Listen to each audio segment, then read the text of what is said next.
Hello, my name is Asé Mora. I'm a reporter with Express Magazine, and today I'm here with Melanie Ochoa, Spanish editor at Golden Gate Xpress. Hi, Melanie. Hello. Hey, girl. Can you get us started by telling me a little bit about yourself? Sure. My name is Melanie Ochoa. I'm actually a Spanish major and Latino studies major. I have bilingual journalism as my minor. I actually began at San Francisco State University as a bilingual journalism major.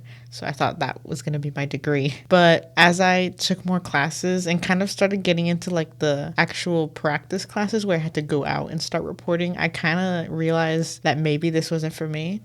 That, in addition to my work at the library, I started a campus job at J. Paul Leonard Library, our campus library. I really enjoyed it. I really enjoyed being with other librarians and all the staff there. And then all of that combined kind of made me realize that I didn't want to pursue journalism as a lifelong career. So I switched my major to Spanish. But I have still remained in the newsroom even after changing my major out of the need to provide the campus with Spanish content. Can you tell me a little bit about your family origin?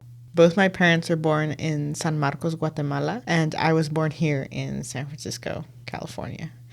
I was born and raised here. I grew up kind of near the Mission, and then age 6, I moved out to the Bayview Visitation Valley area. What was that like living in the Mission? It was nice. I could walk everywhere. I could walk to church. I could walk to the grocery store. Now that I live in the Bayview, not as much. It was really nice. I could take public transit downtown. It just felt a lot more accessible. It felt a lot more connected to the city. I guess because it's quite literally a bit more central in the city. As a kid, I remember really enjoying it. Can you tell me a little bit about your experience with the Latino community in San Francisco growing up here?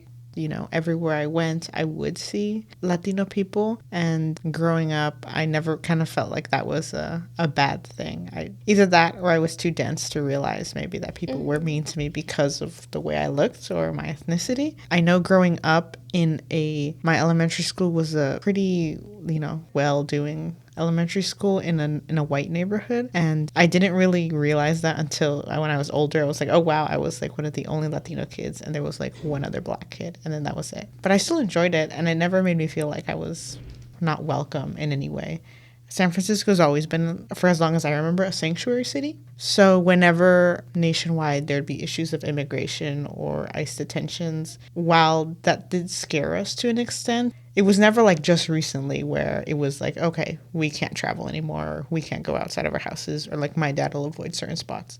It was never like that growing up. I never felt that fear on behalf of my parents. Nowadays, I feel like the Hispanic presence has just always been so strong. But as I've grown up, I've realized that a lot of times I see my own face, not with the people I'm not at fancy restaurants, but rather behind tables. So they're working the kitchen, so growing up, that was definitely a part of my experience. Whenever my family would vacation, we would surely find someone we could speak to in Spanish. And that way language really connects us, I feel like. Even though, it's strange, but to me, it's something I'm kind of proud of. The idea that wherever I go, I'll find people that are like me. And I know you have a love for language, right? Oh, absolutely. Yeah. I love the complexities in language.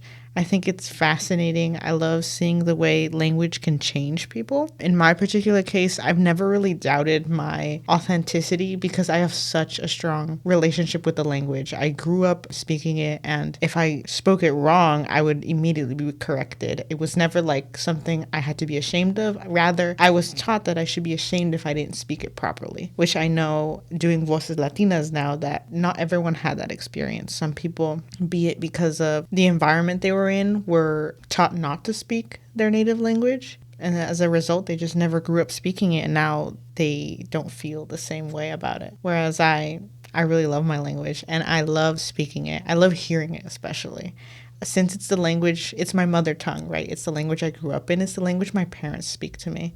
So when someone else speaks to me in that language, it feels like family. Yes, it's very comforting. That's sweet. That's really sweet. You being here on GGX, the Spanish editor, for how many semesters? 2? This is my second one, yeah. Yeah, so can you tell me a little bit about the work you've done for GGX and the stories you've written? Yeah, well, last semester in the fall, I was a lot more involved, I'd say, because I was doing both GGX and reporting. I was in the reporting class. So I was doing both at the same time, and that was a lot of work. I remember my first story. I really loved the first story I wrote, and it's actually, I think, the best one. I don't think I topped it after that.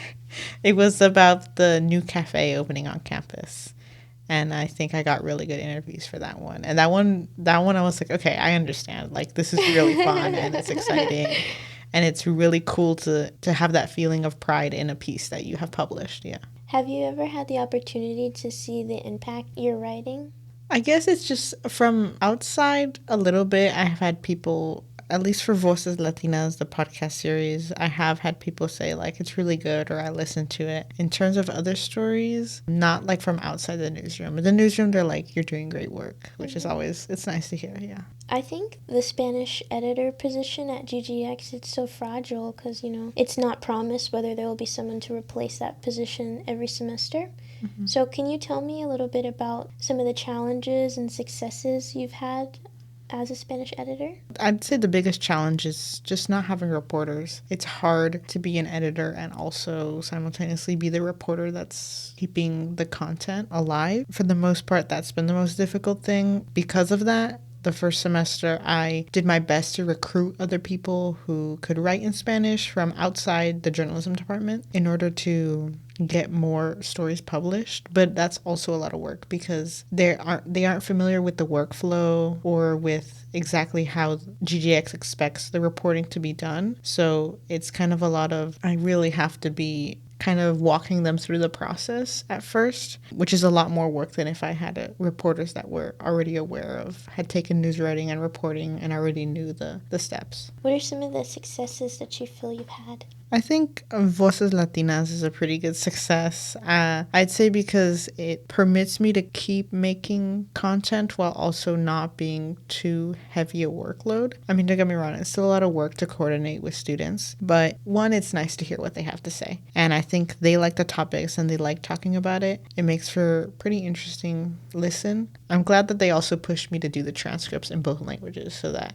it's more accessible. Because initially I was just going to have it be audio, but because of the transcriptions, more people can understand it. That embraces the bilingual part in our paper. Can you tell me a little bit about your opinions of Latino representation in the media? It's bad, basically. If I were to summarize it, I'd summarize it as it's not very good. Oftentimes, the stories you do see are on crime or immigration. So we are either perpetrators of a crime or victims of one. And, that doesn't really paint a great image of what it means to be Latino. And I even see it in the newsroom. It's like anytime we think of a story other than I guess we don't have crime here, but like the only other story we can think of than events is immigration. It's kind of like the go-to topic. Immigration has become so heavily associated with us through media that it's kind of hard to break away from it. And so then people get the impression that that's kind of all we are, right? An immigrant community, when there's very much an established Latino community here in the United States that's also super vibrant. That stuff is not often covered.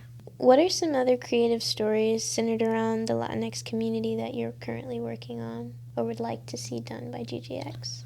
One I had the idea for that I don't think I'll get around to doing, about SF State as a Hispanic serving institution. SF State officially has that title. I believe they get a stipend, or they get money for that, basically, for having that title. And when you look it up, it's actually kind of vague what that means. Mostly it has to do with the student body and it being like more than a certain percentage composed of Latino Hispanics. SF State has that, but I mean, in my opinion, they're not really doing anything in particular to boost that group of people or to support that group of people.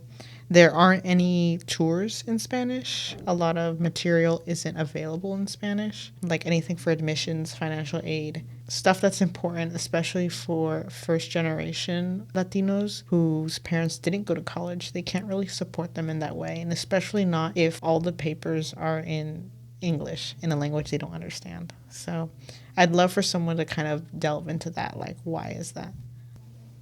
What are some of your future plans after graduating from SF State? Well, I hope to graduate spring 2027. And after that, I want to go to San Jose State to do their master's program in library science. And then after that, just become a librarian. Why do you like libraries so much? I grew up in them. It's kind of silly thinking back on it that I didn't choose this path from like the moment I graduated high school, but I guess I found out eventually that I've been surrounded by libraries my whole life. I worked in them before, in public libraries, and obviously I've used their resources, and I think it's a great way of just helping people. That's kind of what the role of a librarian is.